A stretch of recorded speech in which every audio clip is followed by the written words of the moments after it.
भाइयों बहनों,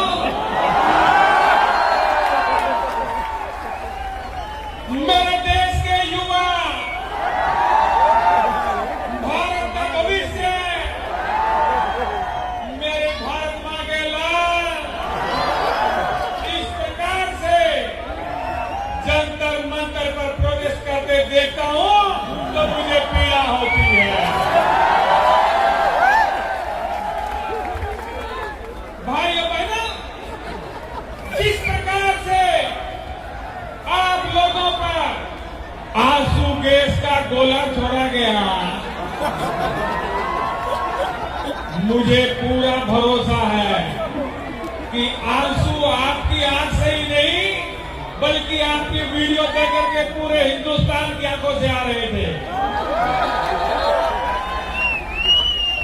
भाइयों बहनों, मैं अगर सत्ता में होता, मैं सत्ता में रहा हूं, मुझे पता है कैसे क्या होता है। मैं अगर सत्ता में होता तो ये युवाओं को यहां ऐसे बिखरने बगड़ने नहीं देता, ये युवाओं को रोने नहीं देता, ये बेरोजगारों को यहां पर घूमने नहीं देता। और इसलिए जब मेरी सरकार बनेगी और अब बन गई है, बनी हुई है, अब बनी हुई में मोदी जी मेरे सपने में आ जाते हैं। रात को ही मोदी जी सपने में आ गए। जहाँ खड़े थे वहीं हैं। मैंने पूछ लिया, मैंने कहा मोदी जी ये पेपर लीक हो रहा है, ये सब कुछ हो रहा है, ये क्या हो रहा है? जहाँ खड़े और थे आपने वहीं कहा था शुरुआत में 15 लाख का, तो मोदी जी बोले भाइयों बहनों,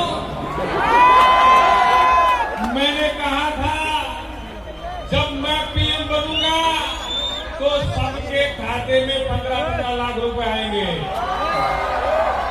और अब मुझे जरा बताइए, अगर एक आध पेपर लीक होने से अगर किसी के खाते में 15-15 लाख रुपए आते हैं तो इसमें घाटा है क्या?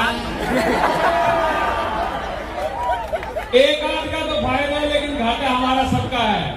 और दोस्तों, मैं इतना ही कहूंगा कि जितने दिन से आप लगे हुए हो, बहुत लोगों को ये उम्मीद भी नहीं थी कि इतने दिन ये चलेगा, लेकिन हम लोगों की एकता और संयम से, शांति से ये इतने दिन निकले हैं। और साथियों, जब तक जीत हासिल नहीं होती हमें और डटे रहना है। भारत माता की जय, भारत माता की जय। तो दोस्तों, इसी